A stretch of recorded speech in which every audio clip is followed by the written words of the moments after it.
Indonesia. Baik, saya akan merekam ya saat ini. Assalamualaikum warahmatullahi wabarakatuh. Waalaikumsalam warahmatullahi wabarakatuh. Selamat pagi kita semuanya. Nih saya lihat nih di kamera saya semuanya yang cewek-cewek ini cantik-cantik, kemudian yang cowok-cowoknya ganteng-ganteng, ada si wajah yang selalu saya lihat tadi nih si apa ya memenuhi apa namanya laptop saya, ada Ariel yang besar wajahnya. Ada Ariel yang besar wajahnya, kemudian ada si udah senyum dia. Kemudian ada siapa ya? Ada Rivaldi. Halo Rivaldi, senyumnya mana?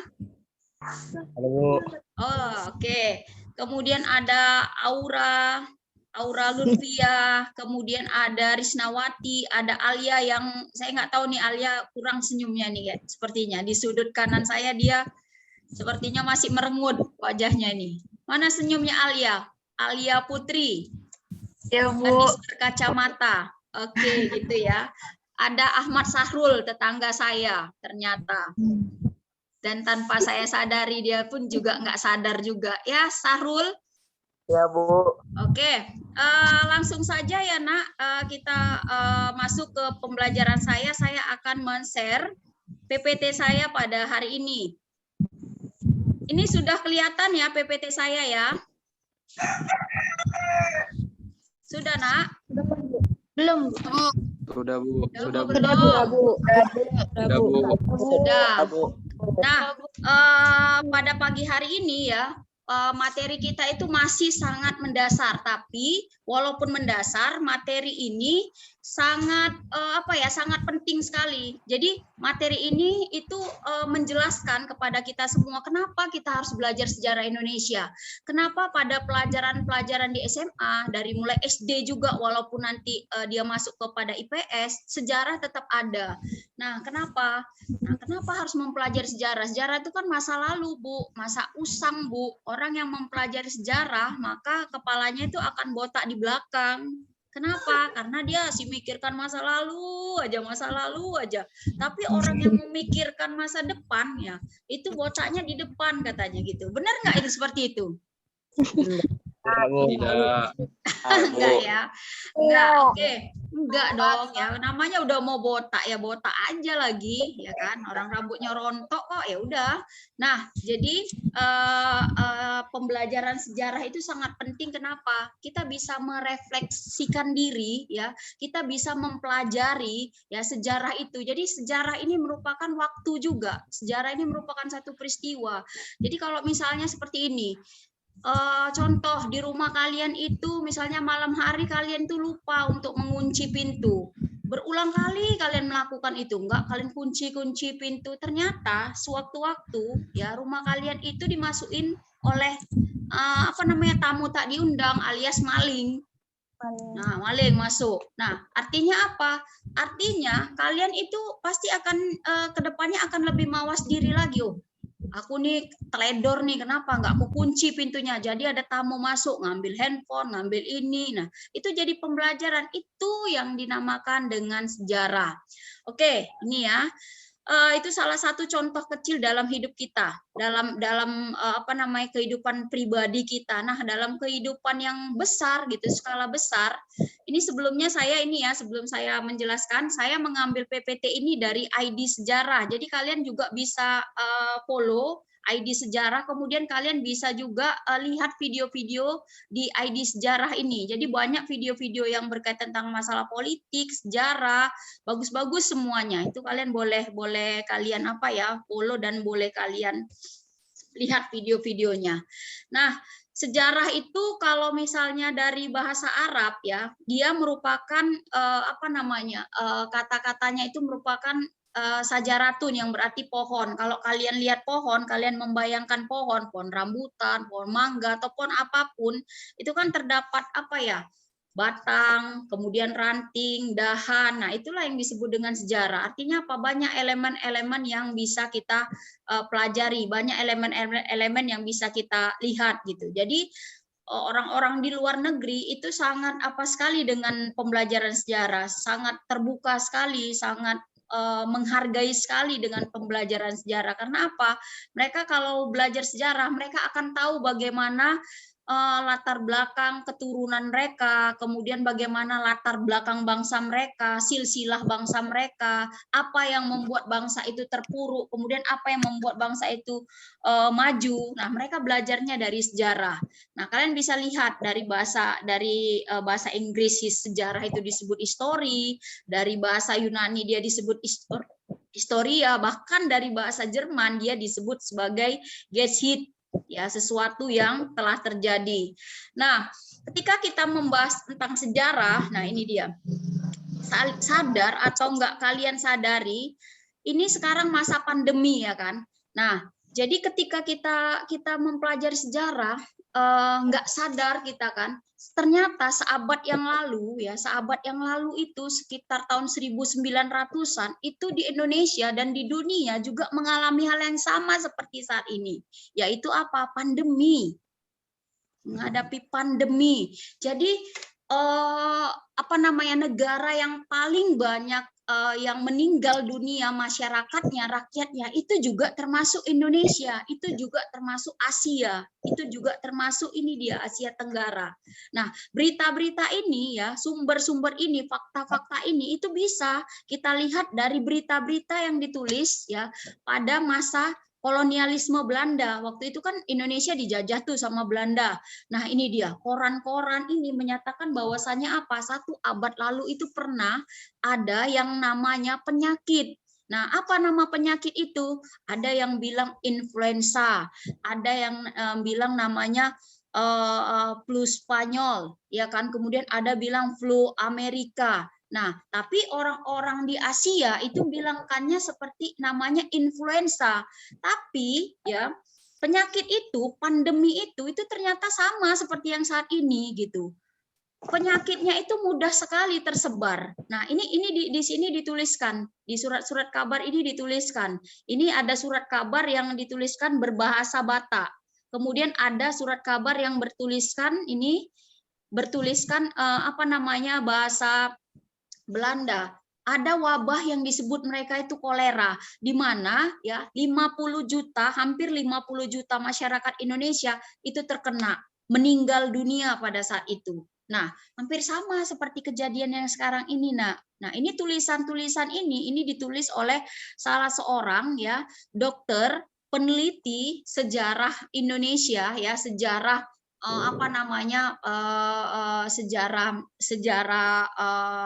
tulisan meneliti tentang tulisan-tulisan kuno yang bernama Bapak Pil Ihwan Azari. Dia menelitinya lewat tulisan-tulisan. Ternyata pernah ada memang penyakit ini seabad yang lalu. Termasuk juga ketika dia meneliti tulisan dari Kartini. Ini dia. Ini Kartini ini menuliskan ternyata di Jawa pada saat itu juga dia juga terkena terkena penyakit ini. Jadi penyakit ini juga nggak pandang bulu dia. Mau yang miskin, mau yang kelas buruk, kelas atas atau kelas bangsawan itu kena semuanya. Bahkan kalau kalian lihat nih di tulisan Pak Ihwan ya atau Dokter Ihwan, kan bisa lihat ternyata Putri Sultan Langkat itu Putri Sultan Serdang itu wafat karena virus ini gitu. Dan Kartini juga itu terpapar virus ini waktu itu, tetapi dia ya bisa sembuh pada saat itu, sembuh sebentar ya. Karena apa? Karena orang tuanya itu ya memberikan Kartini ramuan-ramuan. Ramuan apa? Ya, ramuan-ramuan seperti apa? Dia mencampurkan minuman keras. Jadi minuman keras pada zaman itu disebut dengan brandy. Nah, brandy kemudian ditambah dengan rempah-rempah Jawa seperti jahe, kunyit, seperti itu dia obat-obatan untuk virus ini. Dan banyak juga kan kalau kalian dengarkan bahwasanya apa? Wah, penangkal virus ini sekarang ini minum jahe, minum minuman yang hangat supaya dia bisa hilang virusnya. Kan terdengar gitu ya kalian? Pernah nggak dengar itu sekarang? Benar. Nah, itu dia. Ternyata apa? Ternyata kan itu pernah terjadi juga gitu. Ternyata itu pernah terjadi juga di masa lampau 1 abad yang lalu, ya 1 abad yang lalu. Nah, inilah yang disebut dengan apa? Pentingnya belajar sejarah. Jadi kita bisa tahu, oh ternyata 1 abad yang lalu juga pernah ada loh penyakit ini menimpa Indonesia. Lalu bagaimana cara menanganinya? Nah, pada saat itu pemerintah nggak ada yang namanya bagi-bagi masker. Pemerintah pada saat itu nggak ada yang namanya bagi-bagi sembako untuk mengatasi pandemi ini untuk masyarakat yang nggak mampu, enggak. Tetapi bagaimana? Nah, mereka melakukan yang namanya apa? Ya, ini di sini ada, nggak ada saya apa ya. Di sini mereka memberikan vaksin juga gitu kepada masyarakat di Indonesia. Nah, jadi sama juga sebenarnya vaksin itu dibuat apa? Jadi ada berita-berita isunya, vaksin ini untuk ini, vaksin ini untuk ini. Ternyata bisa membuat ini. Nah, banyak isu-isu yang juga sama terjadi seperti yang saat ini. Orang yang sudah divaksin katanya 2 tahun yang akan datang akan meninggal. Wah, matilah saya itu. Saya 2 tahun yang akan datang bakalan meninggal lah ini saya nih karena udah divaksin. Nah, itu juga sama gitu isu-isunya. Tapi benarkah seperti itu? Enggak. Kenapa? Pemerintah mengupayakan ya kebaikan untuk masyarakatnya. Untuk menekan angka kematian, maka dibuatlah vaksin itu ya. Dibuatlah suntikan-suntikan untuk memperkebal dari imunitas tubuh itu, seperti itu. Nah, jadi ini kita belajar nih dari sejarah. Nah, kalian boleh nanti lihat ya di Facebooknya Pak Dr. Iwan, kalian boleh add-nya. Maaf, ini ada mencoret-coret slide saya. Nah, jadi bisa kalian lihat tuh nanti postingan-postingan dari Pak Iwan ini. Oke, nah berbicara mengenai sumber sejarah, itu tadi ada sumber lisan. Lisan itu ya bicara. Kemudian sumber tertulis, ini dia tadi, sumber tertulis. Ini data yang valid. Kemudian ada sumber artefak ataupun benda. Nah, ini kalian bisa lihat nih ya nak, ada sumber lisan itu melalui apa yang diperoleh dari penuturan-penuturan bahasa kata-kata. Nah, ini sumber ini sumber benda ini nak. Ini sumber benda. Ini kalau bisa kalian lihat, ini apa nih? Gambar apa? Artefak. No. Apa sih? Apa? Iya, benar. Ini prasasti. Ya, ini prasasti. Ini adalah sumber benda. Sekaligus dia sumber tertulis. Artinya apa? Ada tulisan di sini. Huruf Palawa berbahasa Sanskerta. Ini kan tulisan. Tapi bendanya apa? Bendanya berupa ini dia. Prasasti. Ini dia, prasasti, bukan patung ini nah, prasasti. Prasasti itu adalah tiang batu ya. Nah, ini sumber benda yang seperti yang dimaksudkan. Ini sumber benda, ini ada candi, kemudian ini ada nekara, ini ada kapak lonjong, kapak batu. Oke.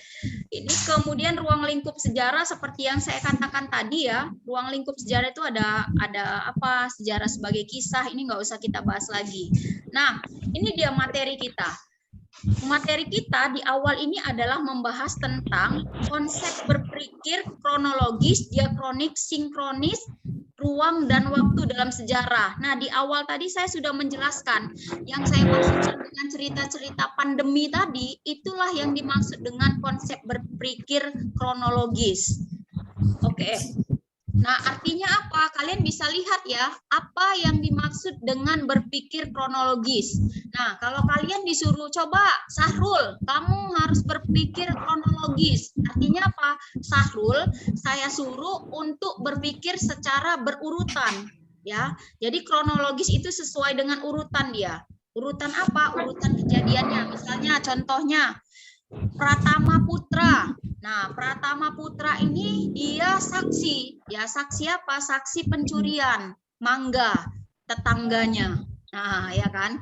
Nah, si Pratama ini dia lihat ada temannya curi mangga. Maka yang punya mangga akhirnya nanyanya si Pratama, "Coba Pratama, kamu ceritakan dulu secara kronologis." Nah, bagaimana mereka itu mencuri mangganya? Nah, maka ceritalah si Pratama tadi nih, Pratama Putra.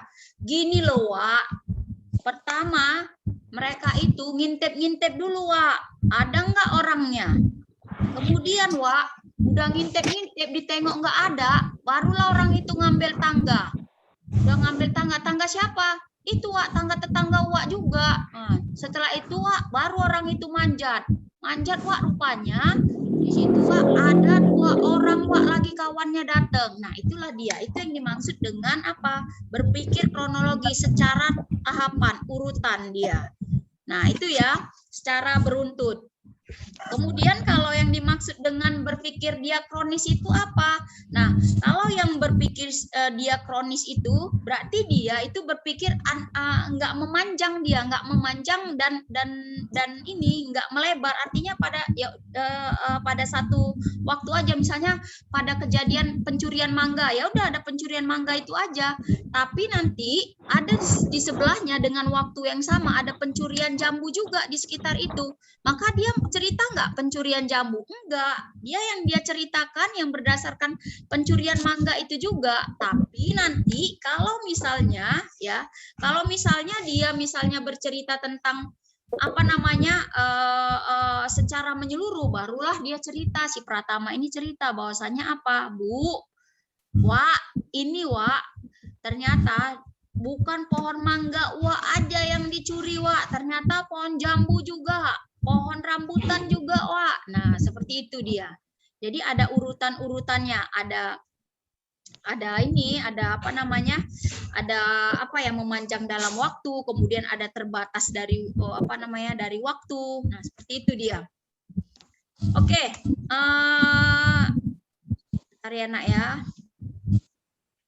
Nah, ini kalau yang tadi bersifat kronologis atau urutan-urutannya. Ini yang kita kasih contoh, misalnya apa? Di tahun 0 ataupun di masa nanti di abad-abad abad-abad ke-1 itu kita mempelajari tentang kerajaan Kutai, kerajaan pertama kali yang bercorak Hindu-Buddha, sampai nanti ya kalian bisa lihat nih kerajaan-kerajaan yang kalian bisa lihat berdasarkan urutan-urutan waktu 0 sampai dengan tahun berapa nih, sampai dengan sekarang. Ya, ini berdasarkan kronologis. Nah, ini konsep yang contoh konsep kronologis dan diakronis, tapi sebenarnya kalau kalian mau contohkan ke kejadian pandemi juga bisa. Oke. Ini nanti PPT ini akan saya share juga ke ini kalian ya, ke ke psikologi, jadi kalian bisa minta kalaupun nanti mau kalian PPT ini dan mau saya kirimkan ke WA, kalian tinggal japri ke saya saja biar supaya saya kirim PPT ini dan kalian bisa belajar dari PPT ini. Oke. Mungkin sampai sini saja yang bisa saya jelaskan tentang konsep diakronis dan sinkronik tentang sejarah ya, pengantar tentang sejarah Indonesia. Ada yang bertanya, Nak? Silahkan. Ada yang bertanya? Aura Lutfia, Cinta Amelia, ini ada berapa orang nih? Ada yang bertanya, Nak, tentang konsep sejarah? Oke, kalau tidak ada yang bertanya, ya kalau tidak, silahkan. Ya, silahkan. Si Risnawati, silahkan Risnawati. Bu, perbedaan antara kronologi sama diakronis apa? Ya, suaranya kurang kuat, Nak. Nggak kedengaran, kayaknya ada suara-suara angin ini. Itu Bu, pertanyaan saya, apa perbedaan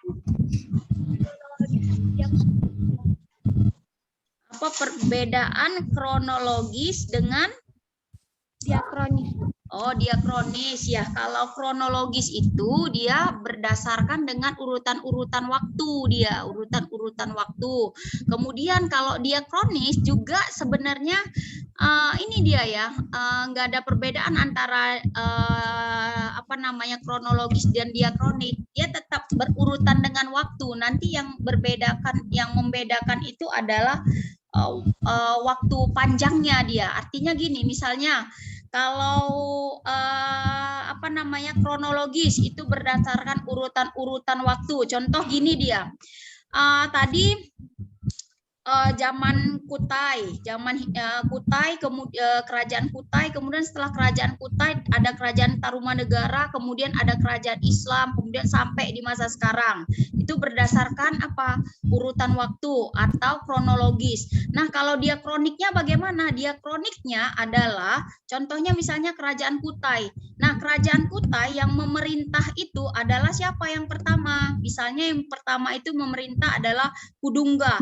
Jadi, dia hanya menceritakan tentang satu waktu itu aja. Misalnya apa? Misalnya tentang Kerajaan Kutai aja, tetapi secara berurutan dari mulai raja pertama sampai raja terakhir, tapi lingkupannya hanya tentang Kerajaan Kutai saja. Nah, berbeda dengan yang tadi, yang berbeda dengan kronologis. Artinya apa? Kronologis secara luas, ya cakupannya luas, dia membahas tentang apa? Secara keseluruhan. Itu ya. Paham, Risnawati? Paham ya? Jadi kalau misalnya kronologis itu secara luas, tapi kalau diakronik dia itu aja. Misalnya tentang Kerajaan Kutai, ya udah tentang Kerajaan Kutai, tetapi harus berurutan juga. Seperti itu ya. Ada lagi pertanyaan, Nak? Saya, Bu. Ya, silahkan. Siapa nih? Rivaldi, Bu. Siapa? Rivaldi. Oh iya, Rivaldi. Silahkan, Rivaldi. Assalamualaikum warahmatullahi wabarakatuh. Waalaikumsalam warahmatullahi wabarakatuh. Bu, saya ingin nanya, Bu. Prasasti itu gunanya untuk menceritakan sejarah aja atau ada lagi guna yang lain, Bu? Ya, terima kasih Rivaldi, bagus sekali pertanyaannya. Prasasti itu hanya untuk menceritakan sejarah atau ada guna-guna yang lain juga? Untuk saat ini ya, di masa yang sekarang ini, itu mungkin sangat berguna sekali untuk menceritakan keadaan di masa lampau. Tapi pada saat itu prasasti itu dipergunakan bukan untuk ini ya, bukan untuk meninggalkan sejarah. Pada saat itu prasasti digunakan untuk apa? Untuk melegitimasi apa yang pernah dilakukan oleh raja. Contohnya Prasasti Tugu yang dibuat oleh Raja Purnawarman. Nah, untuk apa Prasasti Tugu itu dibuat? Untuk menandakan ya wilayah kekuasaan Kerajaan Tarumanegara. Jadi pada saat itu prasasti itu dibuat untuk melegitimasi, untuk mengesahkan raja itu, dia berkuasa di tempat itu, dia udah melakukan apa, ya kan? Nah, untuk saat ini prasasti dijadikan apa? Dijadikan sumber bukti sejarah. Bahwasanya apa? Wah, keadaan yang masa lalu itu seperti ini. Oh, kerajaan Tarumanegara ternyata punya raja yang bernama Purnawarman, udah melakukan ini, seperti itu dia. Jadi sama sih seperti prasasti ini, sama seperti piagam yang kalau di sekolah kalian ada nggak piagam yang ditempelkan, piagam batu untuk pendirian sekolah? Ada nggak? Ada, misalnya dengan ini sudah membangun sekolah SMP Negeri 1 Soposurung, ditandatangani oleh Bapak Presiden. Nah, pada saat itu untuk apa? Untuk mengesahkan bahwasannya apa? Bahwasannya sekolah itu sudah didirikan oleh Bapak Presiden misalnya. Nah, untuk masa yang akan datang, ya, misalnya 100 tahun atau 200 tahun yang akan datang, itu jadi apa? Itu jadi sebagai bahan informasi bahwasanya pada saat 2 abad yang lalu itu didirikan sebuah sekolah yang dibuat oleh Bapak Presiden. Nah, seperti itu ya, Nak. Paham, Rivaldi? Paham, Bu. Paham. Oke, ada pertanyaan yang lain? Saya, Bu. Ya, silakan. Satu pertanyaan lagi ya, Nak, karena waktu kita sudah habis. Silakan, Nak. Saya, Bu. Kan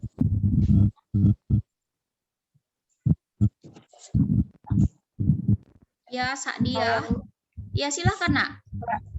prasasti itu kan, Bu, tulisannya Pallawa dari bahasa Sanskerta.